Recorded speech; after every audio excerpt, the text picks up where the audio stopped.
오늘 거룩한 주일 참 잘 오셨습니다. 오늘 본문 말씀을 중심으로 어린 양의 신부 새 예루살렘의 영광, 어린 양의 신부 새 예루살렘의 영광이라는 제목으로 하나님 말씀 증거하겠습니다.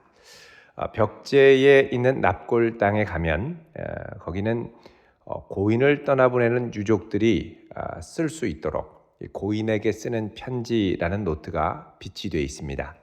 거기에 사랑하는 사람들을 먼저 떠나보낸 유족들의 애틋한 편지가 기록이 되기 시작했는데 이게 점점 쌓여서 1,000통, 2,000통, 3,000통이 넘어갔습니다.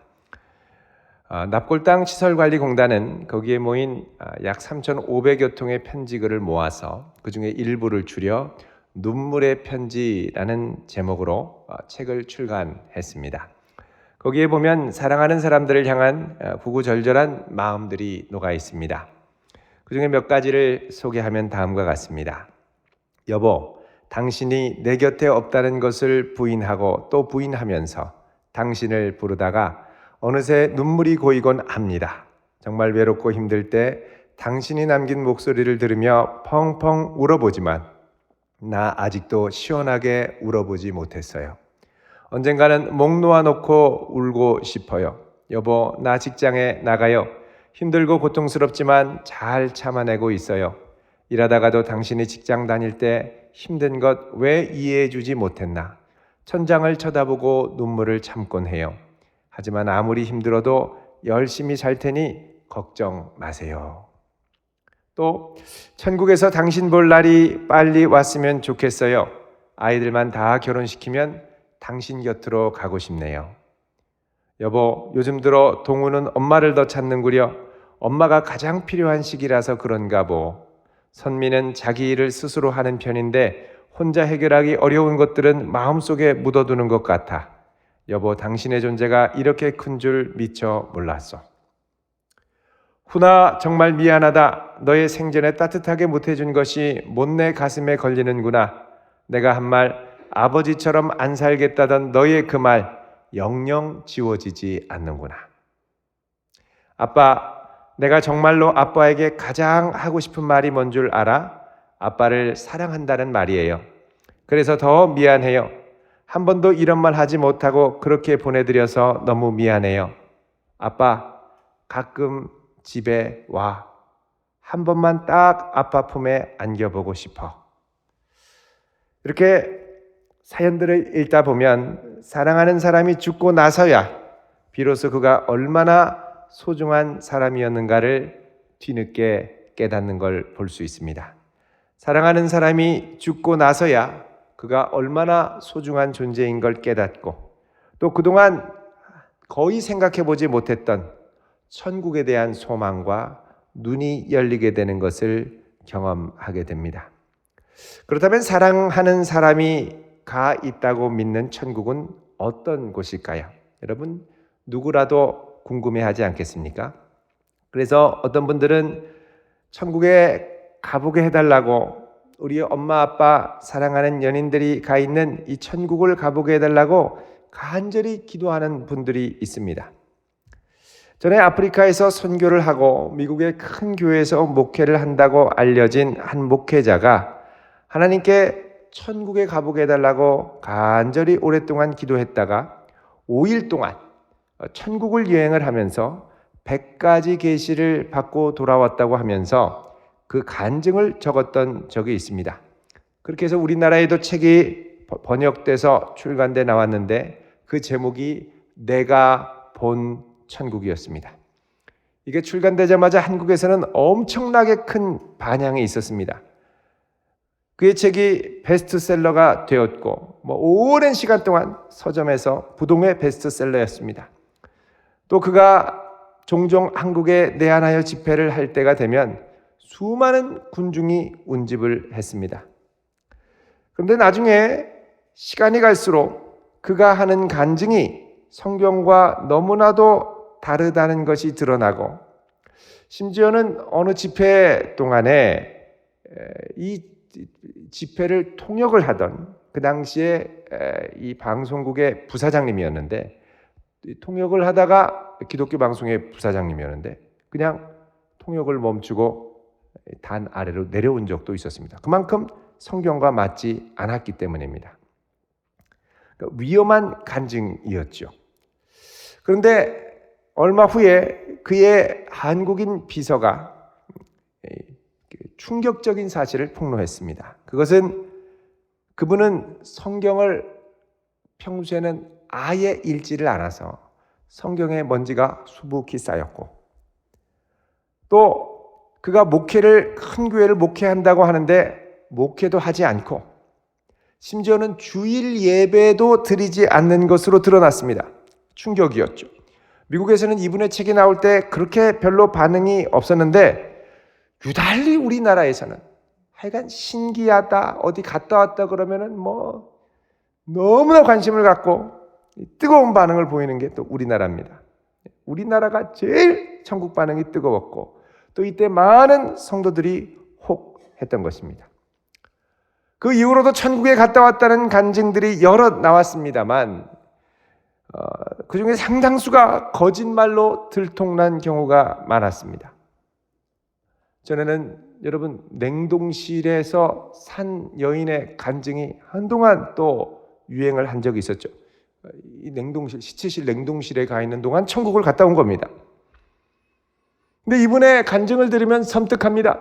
천국을 가는데 하늘 사다리가 각 성도들에게 주어져서 올라가는데, 어떤 성도는 차분하게 잘 올라가는데 어떤 성도는 올라가다가 중간 가로대가 없어서 빠져서 상당히 고생을 하면서 한 칸이 없는 거를 열심히 어떤 분은 보면 두 칸이 가로대가 없어서 거의 대롱대롱 매달리다시피 하고, 어떤 분은 보니까 이 가로대가 4개, 5개씩 빠져서 절망하며 점프해서 뛰려고 하다가 잘못 뛰어서 지옥불로 떨어지더라.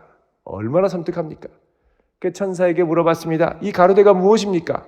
그것은 주일을 빠질 때마다 하나씩 빠지는 사다리다. 그 한 달 빠진 분들은 우수수 떨어지는 거죠.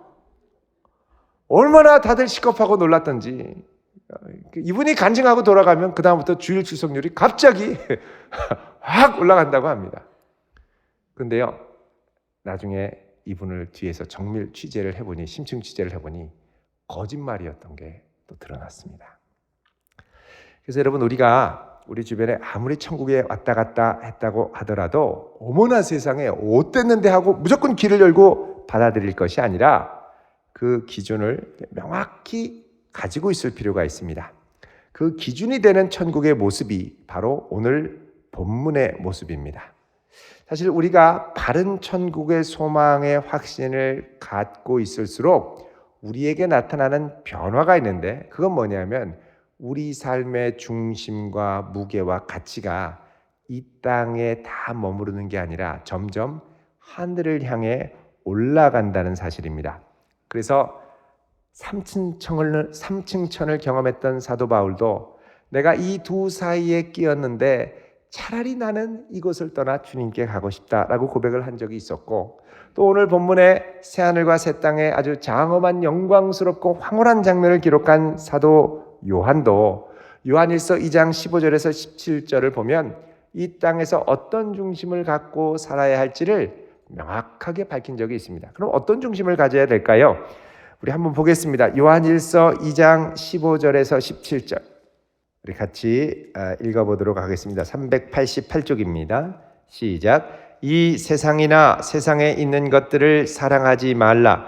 누구든지 세상을 사랑하면 아버지의 사랑이 그 안에 있지 아니하니, 이는 세상에 있는 모든 것이 육신의 정욕과 안목의 정욕과 이생의 자랑이니 다 아버지께로부터 온 것이 아니요 세상으로부터 온 것이라.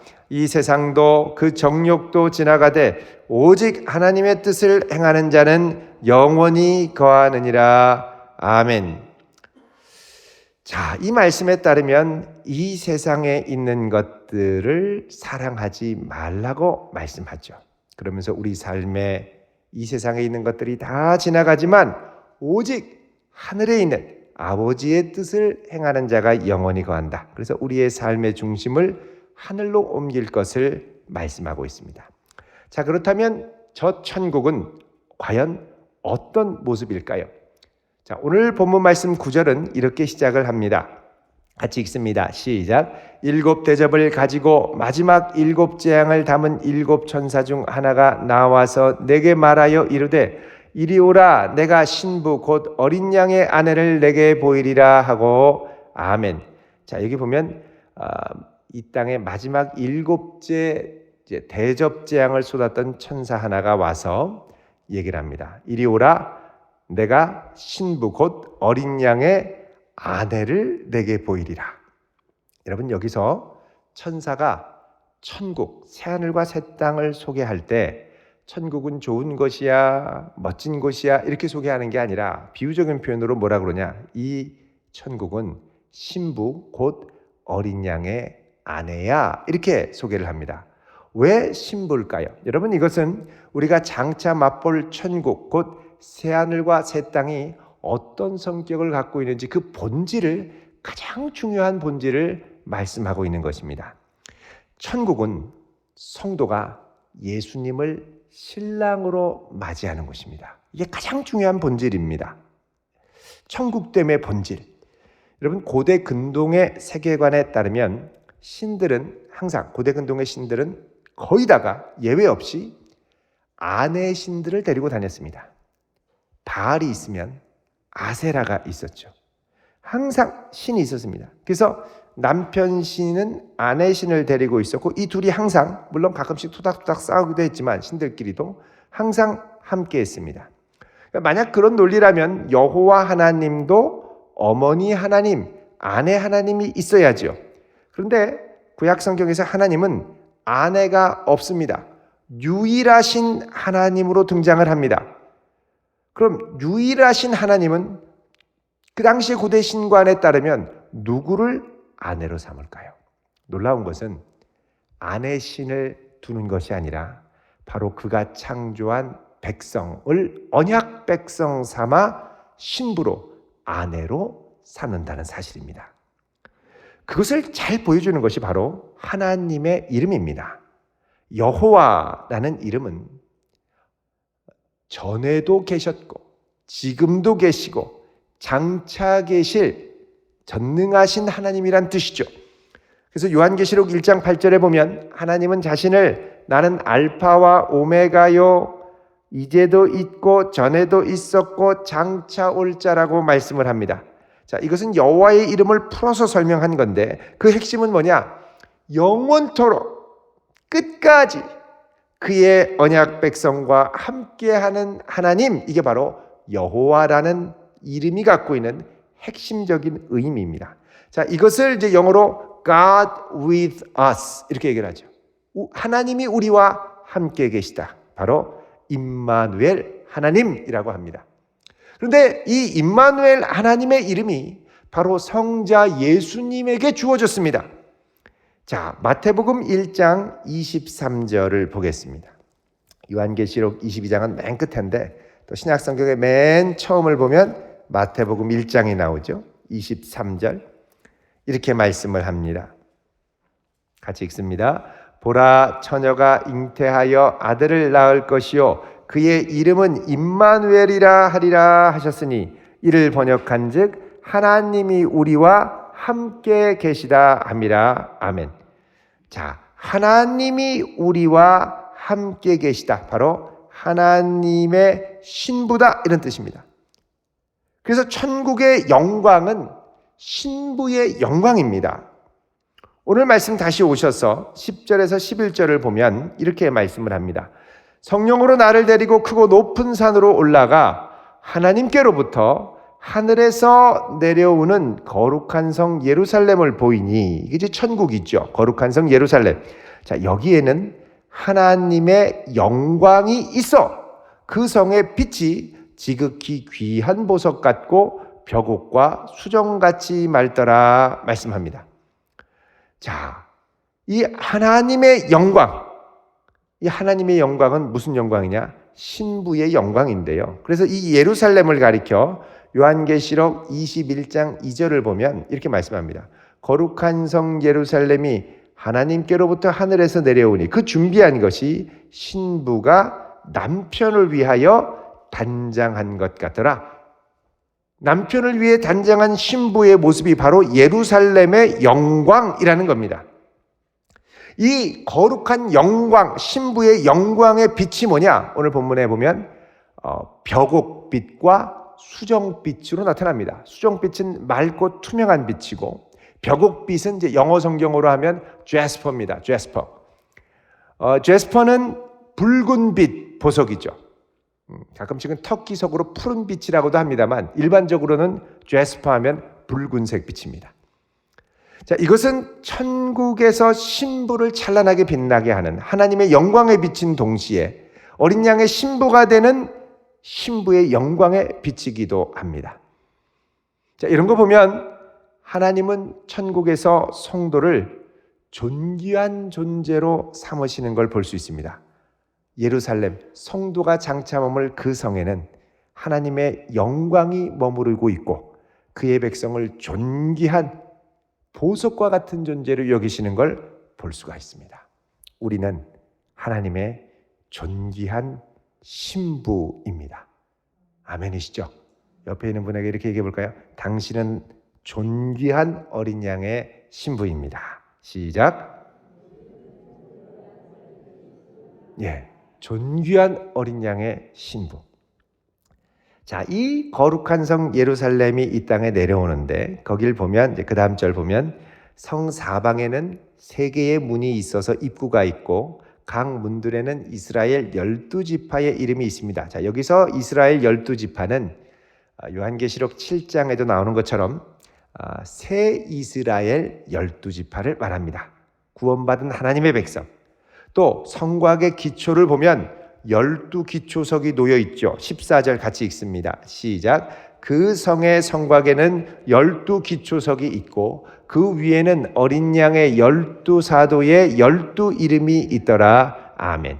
자, 이것은 성도들이 영원히 거할 예루살렘의 기초가 바로 12사도들이 전해준 복음의 기초에 있다는 것입니다. 그런데 이 12사도는 어린 양의 12사도죠. 그러니까 어린 양에 기초하고 이 어린 양에 기초한 12사도들이 전해준 복음, 이게 바로 신약성경입니다.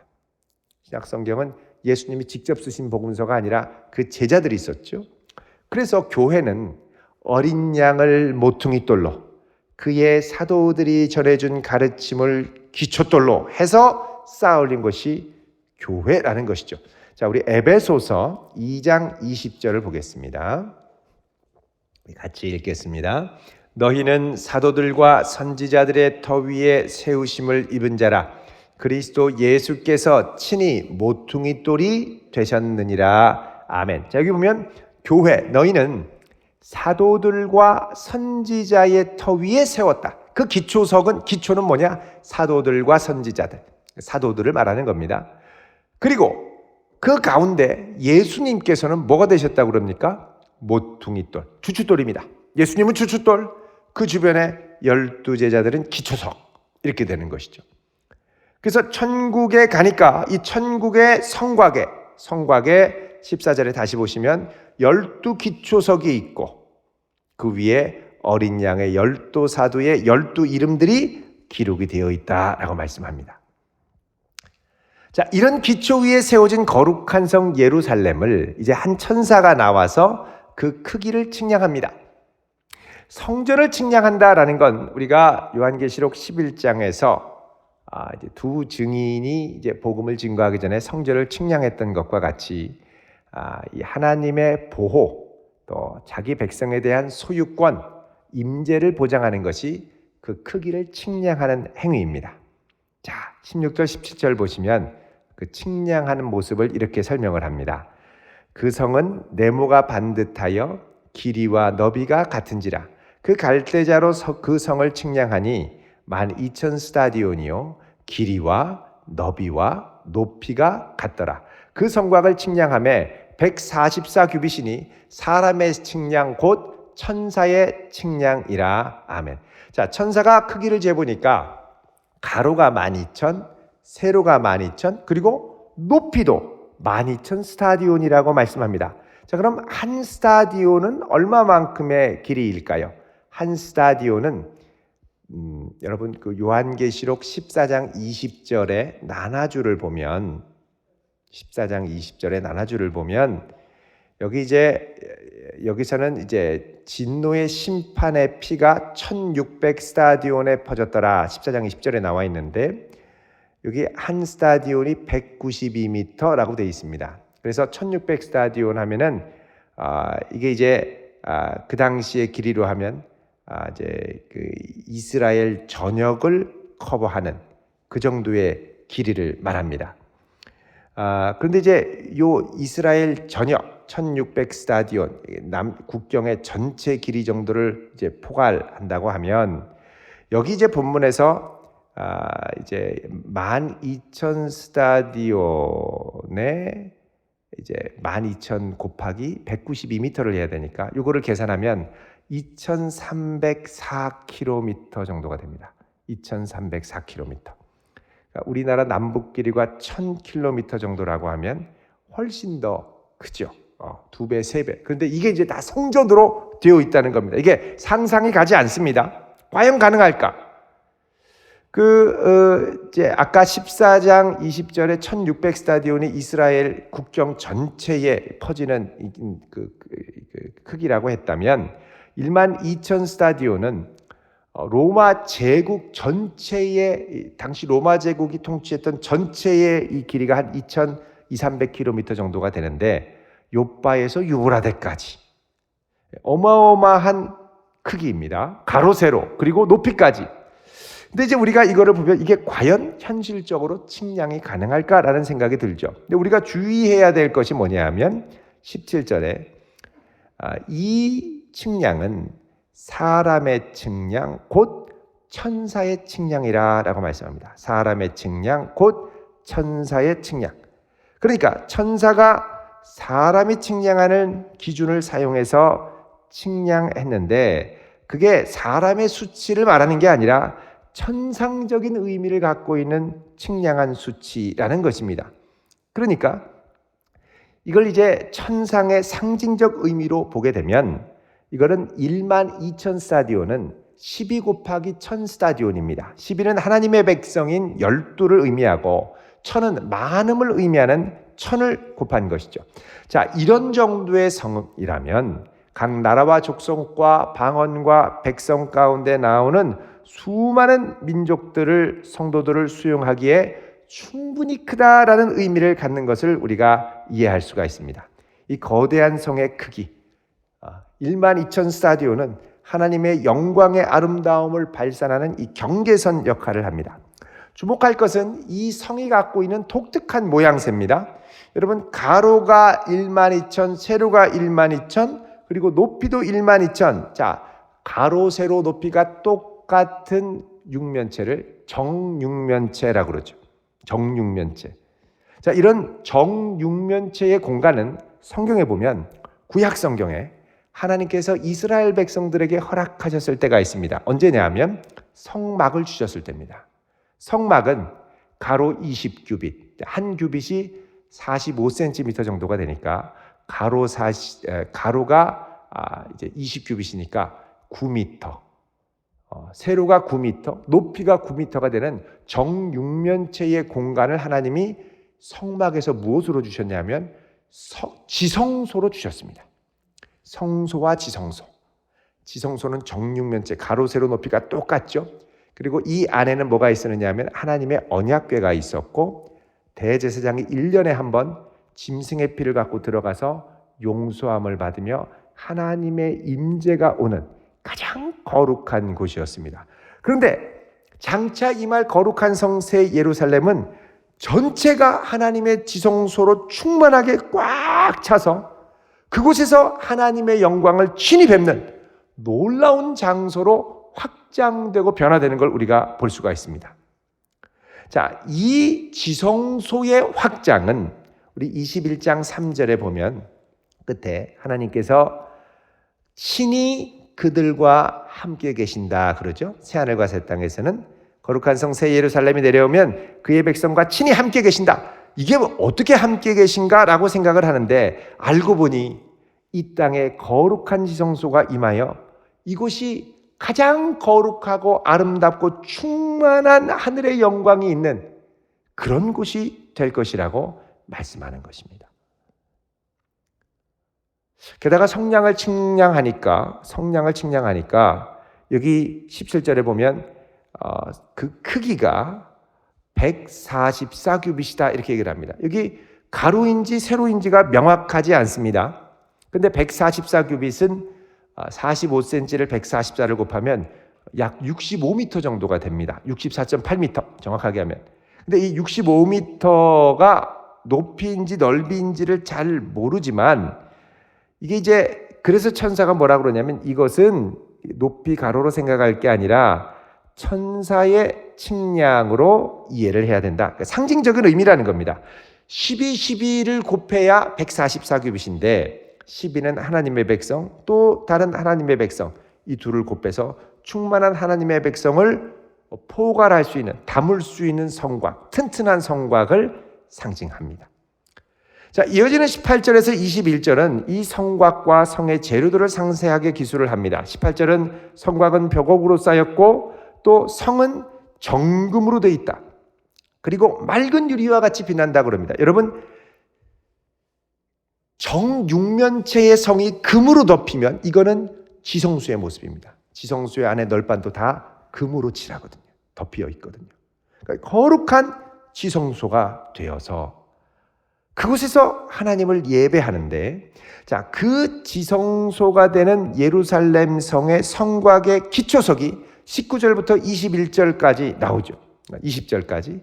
자, 이 기초석을 보면 하나하나 이제 벽옥, 남보석, 옥수, 녹보석, 홍만호, 홍보석, 황옥, 노곡 쫙 나오는데 여러분 이게 전부 12개의 보석입니다. 이 12개의 보석은 구약시대 대제사장의 흉패에 달았던 12개의 보석, 하나님의 백성들을 상징하는 12개의 보석과 겹치죠. 그러니까 이건 뭐냐? 지금 이 성의 기초가 하나님의 거룩한 백성들을 기초로 해서 세워진 지성소라는 것입니다. 그래서 그곳에는 하나님과 동행하며 그 영광을 충만하게 경험할 수 있는, 자, 이런 성벽의 외관을 뒤로 하고 이제 22절부터는 성 안으로 들어가서 보게 됩니다. 성 안으로. 자, 성 안으로 들어가는데 성 안에는 크게 4가지 특징이 있습니다. 4가지 특징. 첫 번째는 뭐냐? 성 안에는 성전이 없습니다. 22절 읽어보겠습니다. 시작. 성 안에서 내가 성전을 보지 못하였으니 이는 주 하나님 곧 전능하신 이와 및 어린 양이 그 성전이심이라. 아멘. 자, 성 안에서 성전을 보지 못했다. 왜? 전능하신 하나님과 어린 양이 성전이 되시기 때문에 성 자체가 거대한 지성소가 되고 늘 하나님과 그곳에서 친히 얼굴을 배우며 살아가는, 인간으로서 맛보고 경험할 수 있는 최고의 절정, 최고의 클라이막스를 천국에서 맛보며 산다는 겁니다. 여러분, 우리가 가끔씩 기도할 때 예수님의 십자가의 보혈의 그 귀함을 온몸으로 전율하며 성령의 감동으로 눈물 콧물 쏟으며 회개하며 찬양 드릴 때가 있죠. 또 우리가 이따금씩 하나님께 찬양을 드리며 온전히 찬양의 임재 가운데 빠져서 세상과 나는 간 곳 없고 주님만 볼 때가 있죠. 그게 하나님의 영광 가운데 들어가는 겁니다.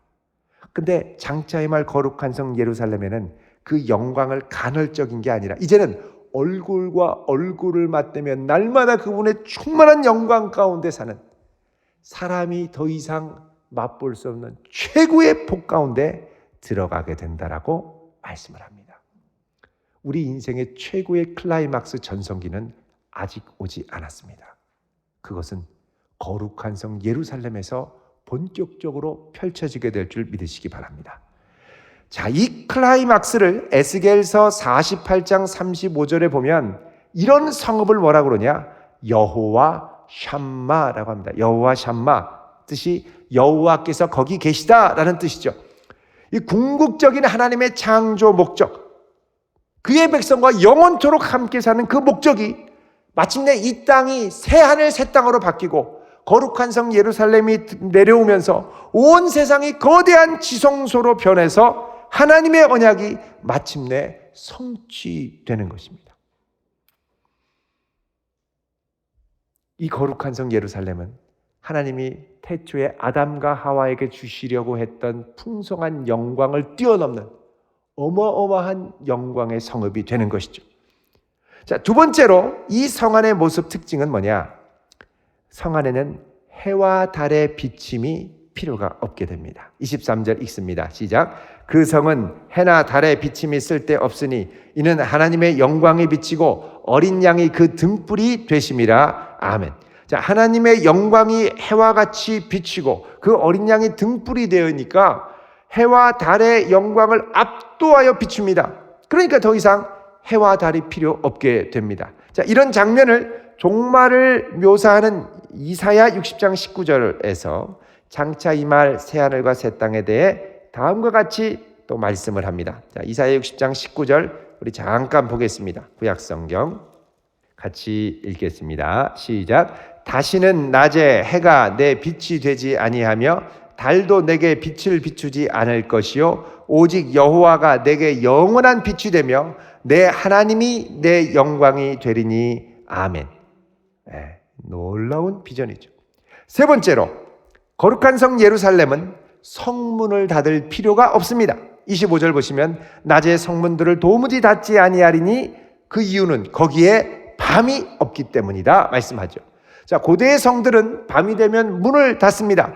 도적과 적의 침입을 막기 위해서입니다. 그러나 거룩한 성 예루살렘에는 성문을 닫을 필요가 없습니다. 왜냐하면 도적과 해를 끼치는 악들, 사탄의 세력들, 마귀들은 모두 다 심판을 받아서, 최후의 심판을 받아서, 백보자 심판을 받아서 불못에 던져졌고 악이 괴멸돼서 더 이상 이 세상에는 위험이 존재하지 않을 뿐만 아니라 온 세상이 하나님의 지성소가 돼서 영광의 빛을 비추기 때문에 더 이상 성문을 닫을 필요가 없게 되었습니다. 네 번째로 거룩한 성 예루살렘에는 더 이상 속되고 가증한 악이 존재하지 않습니다. 27절 말씀 읽습니다. 시작. 무엇이든지 속된 것이나 가증한 일 또는 거짓말하는 자는 결코 그리로 들어가지 못하되 오직 어린 양의 생명책에 기록된 자들만 들어가리라. 아멘. 자, 여기에는 모두 어린 양의 피로 죄사함 받고 거룩하게 된 이들만 들어가게 됐기 때문에 더 이상 예루살렘에는 악이 없게 됩니다.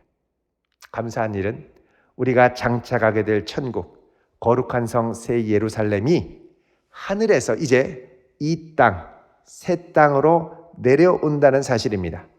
장차 임할 거룩한 성 예루살렘은 온 세상에 하나님의 임재로 가득 찬 지성소 자체가 되고 그 안에는 에덴 동산의 원형이 회복된 아름답고 찬란한 하나님과 어린 양의 영광이 충만한 곳이 됩니다. 그리고 우리는 그곳에서 그분의 신부로 부름받아 영원토록 아름다운 사랑과 영광의 충만함을 갖고 경험하며 살게 됩니다. 여러분, 이렇게 황홀하고 아름답고 거룩한 성이라면 성도는 그 전생애를 통해 우리의 보화를 하늘에 쌓아두어야 할 것입니다. 그래서 예수님은 다음과 같이 말씀하셨습니다. 우리 마태복음 6장 20절 한번 찾아보겠습니다. 마태복음 6장 20절 같이 읽습니다. 시작. 오직 너희를 위하여 보물을 하늘에 쌓아두라. 거기는 좀이나 동록이 해하지 못하며 도둑이 구멍을 뚫지도 못하고 도둑질도 못하느니라. 21절요. 내 보물 있는 그곳에는 내 마음도 있느니라. 아멘. 자, 여기 보면 예수님이 보물을 하늘에 쌓아두라고 하시는데 보십시오. 누구를 위해 쌓아두라고 합니까? 누구를 위해서? 너희를 위해서. 너희 자신을 위해서라면 보물을 하늘에 쌓아두라는 겁니다. 누구조차고 내가 이걸 쌓아가 아니라 우리조차고 지금부터 쌓아두라고 말씀하시는 겁니다. 여러분, 지금 나는 내 인생을 무엇을 위해 사용하고 있습니까? 지금 저 하늘에 보화가 계속 쌓여가고 있습니까? 아니면 이 땅에만 쌓여가고 있습니까? 이제라도 성도라면 거룩한 성 새 예루살렘에 다시 눈을 뜨고 저 하늘에 보화를 쌓아가기 시작해야 할 줄로 믿습니다. 아름다운 보화를 가득 쌓아 하늘의 영광 가운데 주님의 이름을 높이는 하나님의 존귀한 백성 되기를 주님의 이름으로 축원드립니다. 기도하겠습니다. 거룩하신 아버지 하나님, 이 땅 나그네 같은 인생 잠시 살면서 우리가 많은 것을 할 것 같고 많은 것을 쌓을 것 같지만 주님, 잠깐뿐인 이 땅의 나그네 삶을 통하여 저 하늘의 보화를 많이 쌓는 성도로 서게 하시고 하늘에 가득한 영광을 사모하며 살아가는 자가 되게 하옵소서. 예수님의 이름으로 기도하옵나이다. 아멘.